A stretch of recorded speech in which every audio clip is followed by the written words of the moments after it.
All right, welcome to Sports in 60 Minutes. We're broadcasting to you from our studios in Lagos State, Nigeria. My name is Olamide Onwuka. Of course, we have something interesting lined up for you for the next few minutes of the program. I've got Princewill with me in the studio and also have Okpeyemi Imoru with us in the studio. How you guys doing? It's so nice to have you join us again. How you doing? It's good to be here once again. Princewill, I just have to talk about the fact that you traveled recently. You made a journey to the place where a lot was happening.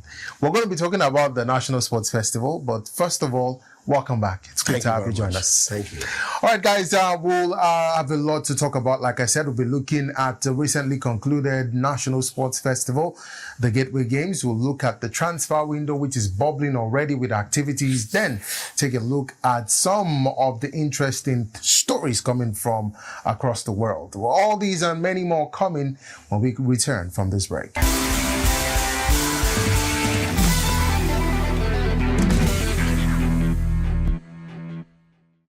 All right, welcome back to Sports in 60 Minutes. Like I said, we have so much lined up, but let's kick the show officially off with the National Sports Festival review. Princewill, you were, of course, in Ogun State. There's so many questions to ask, but because of time, just run us through your experience. What was the feeling like for you from the opening ceremony to the eventual games proper and the closing ceremony? What was the whole experience like for you? Well, first and foremost, I missed you all guys. For 2 weeks I wasn't here. Yourself. Good to be back, to be on set, and the whole crew. Well, the National Sports Festival has come and gone, 22nd. For that matter, it was actually postponed from last year, December, to this particular month in May. I must say, Ogun State performed incredibly well. Facilities-wise, it was something we least expected. It was top-notch.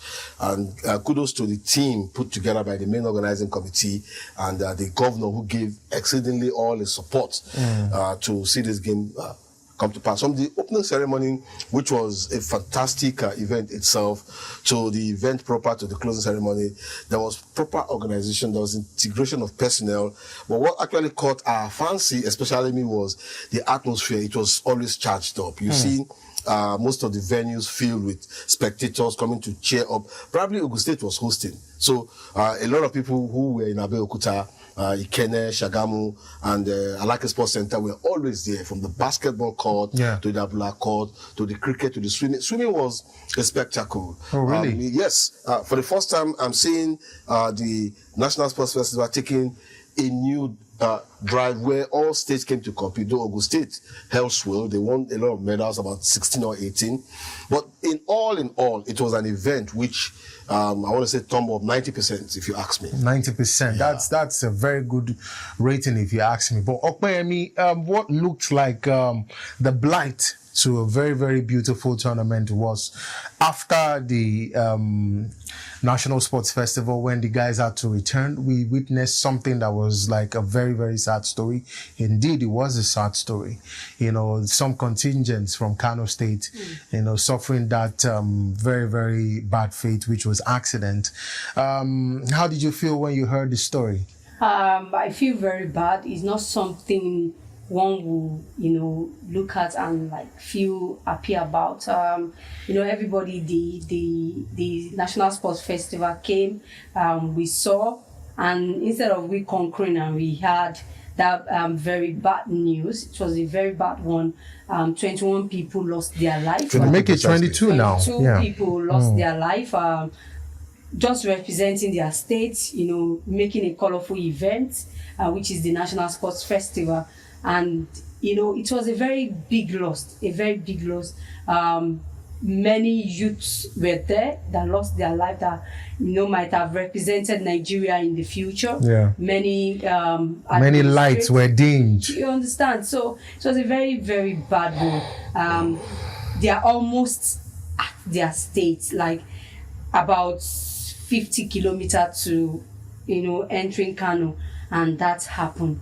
Some of the survivors, we've listened to them, and we've heard from them. It's good to survive that, but they are still in a very bad state. Some lost their legs, some lost some vital parts of their body, which is not something that one should be happy about. But it is what it is. This will forever remain in our hearts. Definitely. The people of Kano, we commemorate with them, and we hope this won't happen anymore. Yeah, we're hoping this won't happen anymore. But Princewill, any developing stories concerning that very, very terrible incident?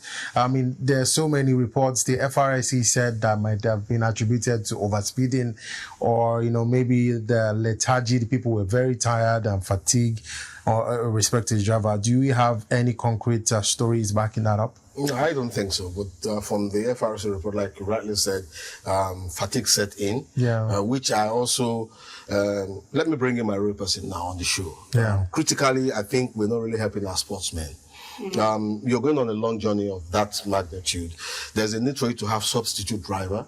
Permit me to use that word, where you understand the psychology of the road and the personnel. If one driver takes 8 hours, from Lagos to Kano is almost like 17 hours, if I'm not mistaken, then another driver picks up. The driver who drove that bus drove all the way from Lagos to Kano. Wow. And from eyewitnesses from the athletes who survived the accident, he slept off.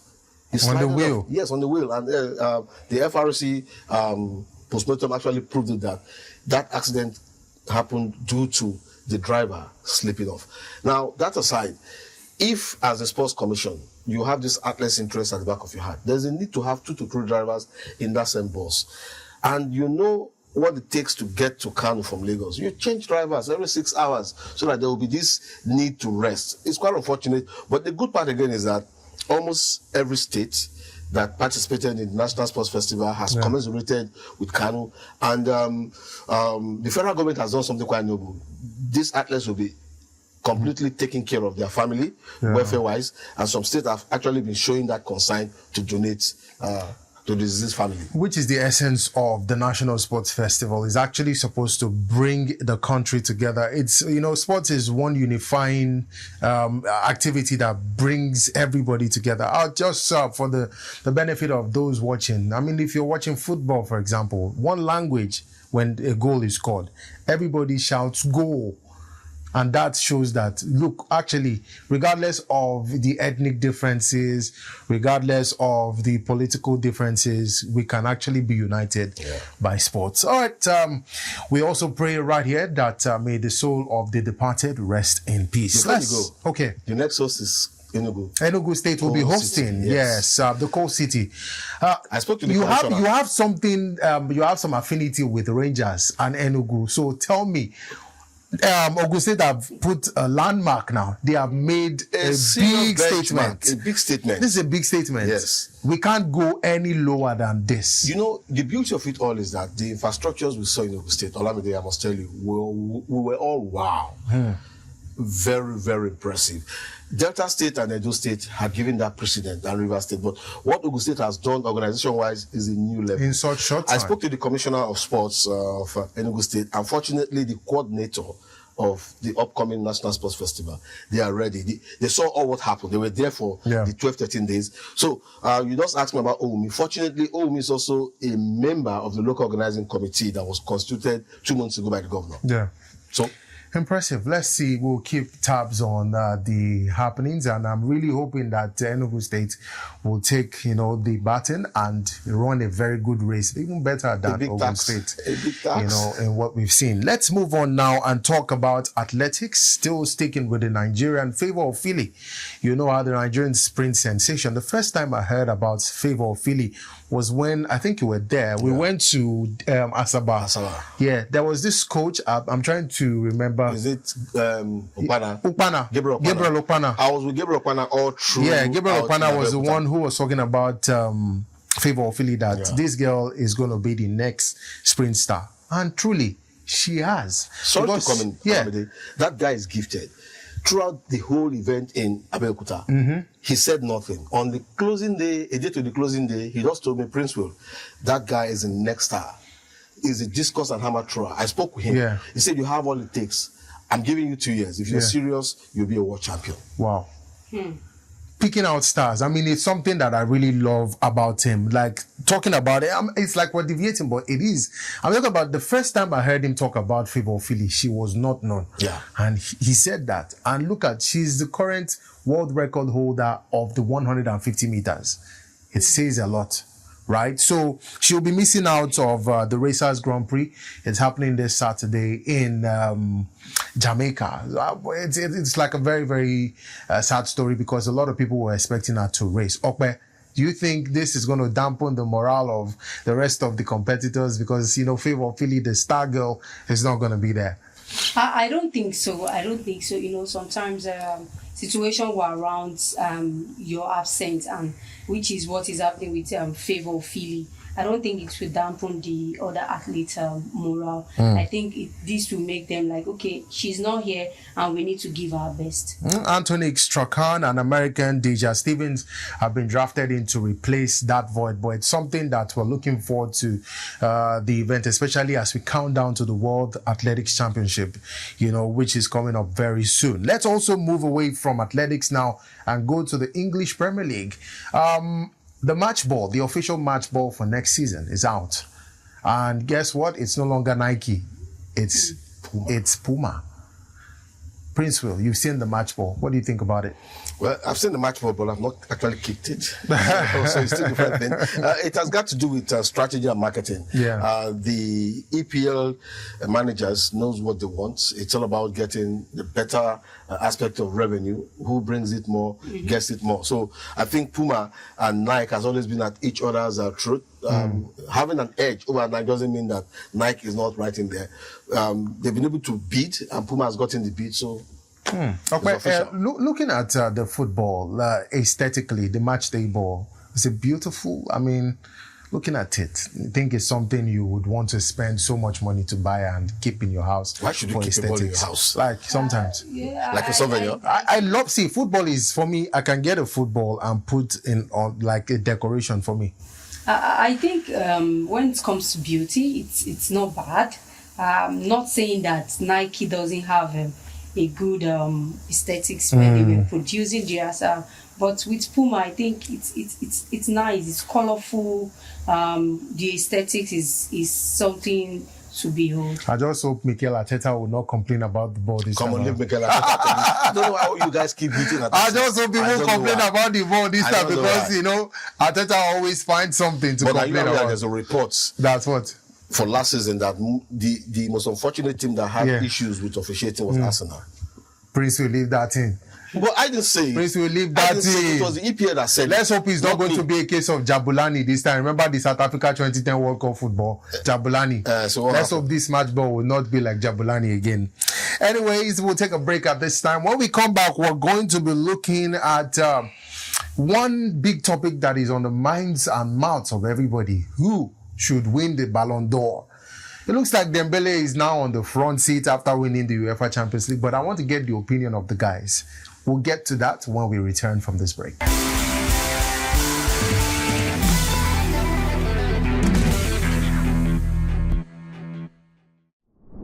All right, welcome back to Sports in 60 Minutes. We've been having a lot of interesting chit-chats about, you know, what we're about to discuss and so many more. Can you believe that JJ Okocha never won the African Footballer of the Year? For the man that Ronaldinho looks up to as a man who mentored him more or less in football. He never won the African Footballer of the Year, but he did win the BBC African Footballer of the Year. Well, let's move away from that and talk about the Ballon d'Or 2025.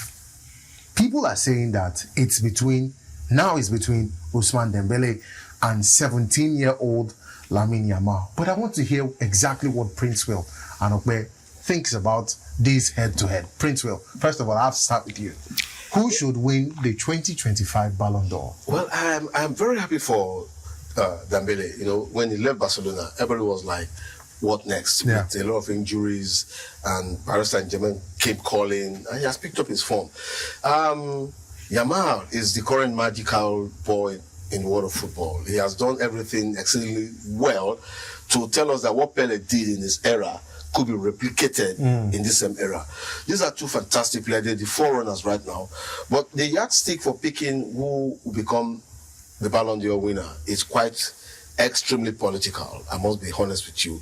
Like you rightly said before we came on, it's a vote between players, captains of clubs, Assistant coaches, captains, and journalists. yeah, and journalists. And bias usually comes to play. We saw what happened during the Vinicius period. For me, if you really want me to be honest with you, I don't have a say, but as a journalist, I think Dembele should pick it up. Because yes, he has won the Champions League. He won everything in the French league, yes. And I think that is a criteria. And mind you, it is also a French originated award. Yes. So politics will come to play. Politics will come to play. Okay, do you differ? Or maybe you have something else that we've not heard? Like you rightly say, I'm looking forward to Dembele winning it. With all what he has done with the French side, winning everything with Paris Saint-Germain and winning the Champions League, which is the ultimate. We were having a discussion before we came on air, and we were talking about the UEFA Nations League that is upcoming. And, with that too, that might be a criteria, but we aren't the one voting, like he rightly said. There will be a bias in it, and it's the Ballon d'Or. The French are in charge. But I want to say something now. If Lamine Yamal wins this award, would you say he doesn't deserve it? I wouldn't say that with what the boy has done. Yeah, he won the Euros. Winning treble, domestic treble. So I wouldn't say it's, but I'm looking forward to Dembele winning this. Mind you, he's also the reigning young player of the year. These are all criteria so adjudged to be in his favor. But I would always say it. Permit me to drag a little bit. We had a discussion in Abeokuta. Somebody was telling me the 3-point deducted from South Africa is a clear-cut edge for us to move ahead. And I told him, oh boy, sit on your own. And I was happy. Kule Solaja was also with us. I couldn't say, Princewill, I've watched some of your shows. What you've been saying on air, you're correct, but here, we're Nigerians. Politics, you can't take away. The way it stands, Yamal is the rave of the moment. Least expected. He burst into the scene. He has done it well. Very consistent. You give it to him. But you see, at times, people want to sway towards a particular pattern. And the Ballon d'Or, its origin starts with the France sports writers. They will always want to do something. We saw what happens to Okocha. You started telling us Okocha didn't win it. Deservedly, he was supposed to get it twice. But what happened? There was a man there who was French inclined, his own countryman, and back to back. That one, I don't want to mention him. So we should be careful. It's going to be tight. Very tight. Whichever of the players wins the Ballon d'Or, deserves it. Very deserved. Yes, I think we can all agree on that, because this is like the very, very first time in a while that we're seeing two close, like two horse race, and both of them are very, very deserving. Just two. Rafinha used to be in the mix, but I think he dipped in form towards the latter part of the season. Anyway, let us know who you think would win the Ballon d'Or. Of course, we saw how PSG annihilated Inter Milan in the UEFA. No, don't go there. That was a one-sided Champions League final. Did you watch that match? I regretted watching the match. You regretted? Oh my! I was eating at the point in time I left my food, and I was like, when it was 3-0, I was like, these guys are king of comeback. My younger friend who was watching say, bros, you kill this guy. They are coming back home. 4, 5. I was like, are we having a training game? Yes, like it was a drab match. No. It was a drab match. That was like the most one-sided UEFA Champions League match I've seen. I was thinking the Dortmund Bayern Munich final was a dull one, but this looking at this, this stops it. This stops it.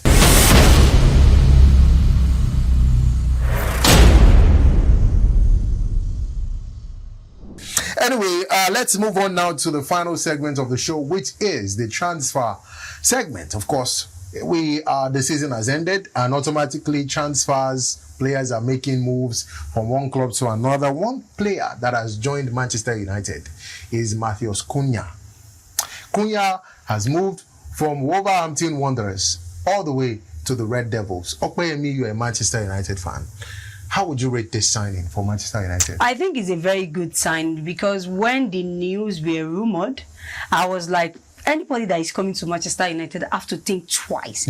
Because you are not going to the Europe. No European tournament. The least one, the conference league, you are not going anywhere. You just stick to the league. So is that what you want? So for Matthias Cunha, he's a very good player, but he has not experienced European. Well, he did actually playing with Atletico Madrid. Oh yeah. He did. Yeah, he did. So having tasted that and coming from Wolverhampton, a good player, he has a very fantastic season coming to Man U. So now the fate of Man U is in Amorim. I want to know how he will be able to drag, maybe his person will be able to drag the good player. They might not actually be the best of the best, but good player that can bring something to the league. So I'm looking forward to seeing that. But Cunha has gave me an expectation. Let me quickly add to what Okwa just said. Yeah.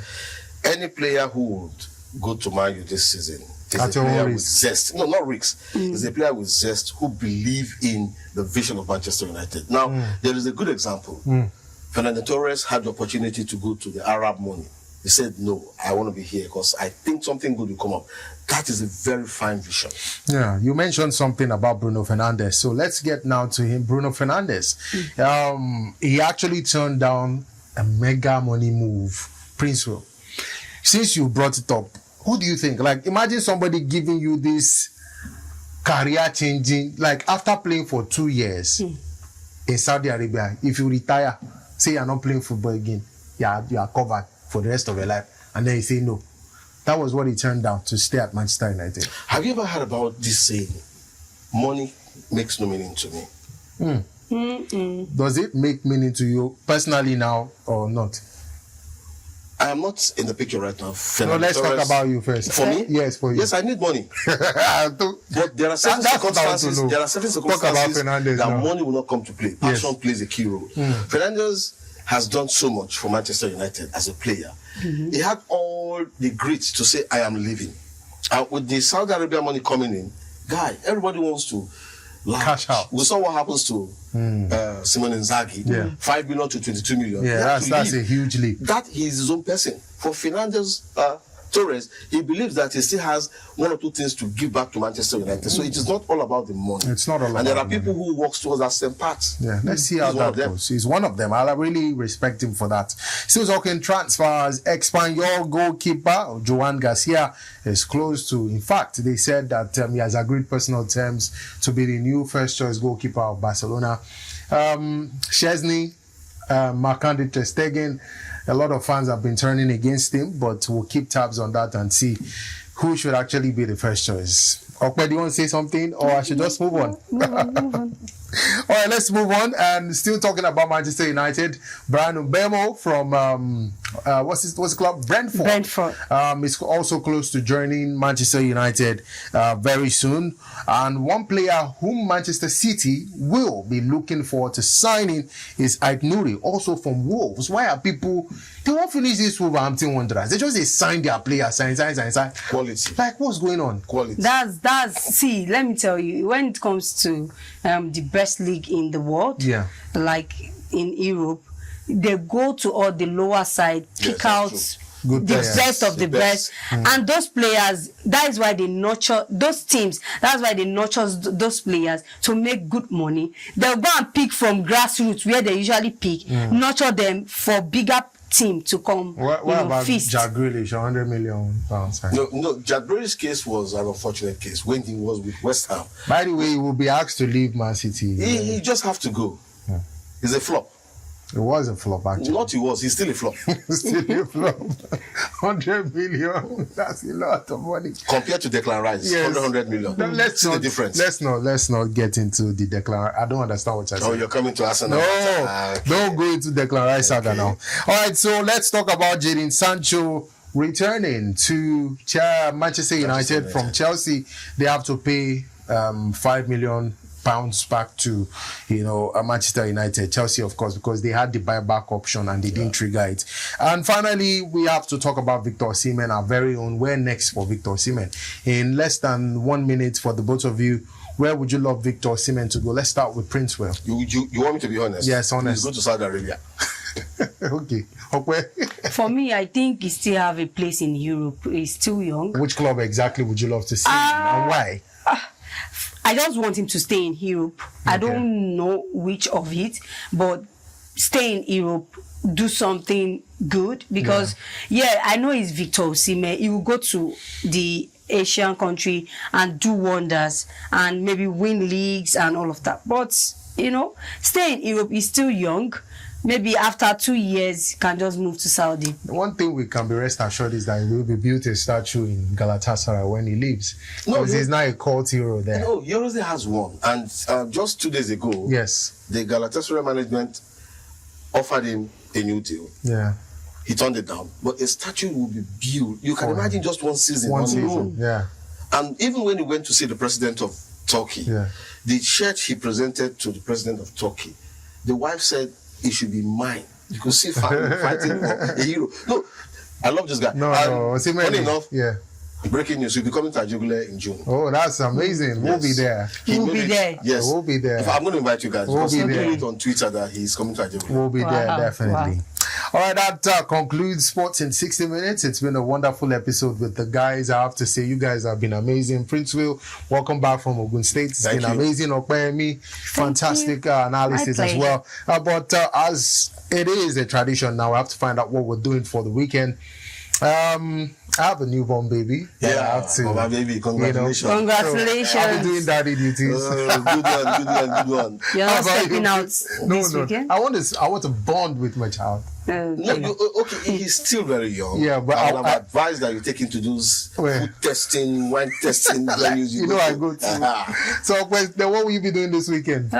This weekend for me, I think it's Salah. I'm looking forward to. That's true. Yeah, I'll go and feast. Princewill, Alpha, where are we going this weekend? To be very candid with you, this morning somebody was telling me, I need to see you in my house. So, last year you ran. Based on Salah? Yes, on Salah. Fortunately, I have a stepmother who is a Muslim. Who took care of me. Every year, they are always having this wonderful occasion. So I think I'll be there on Saturday. All right, it's been an amazing show, like I said. But let me leave you, my Muslim friends, our Muslim viewers, with this quote. Now, viewer we sow for June 6th, go reap for December 25th. So if you no give us Salah Ram, no Christmas chicken for you. On behalf of the entire production crew, you guys have an amazing weekend. I'll see you next time. Bye-bye.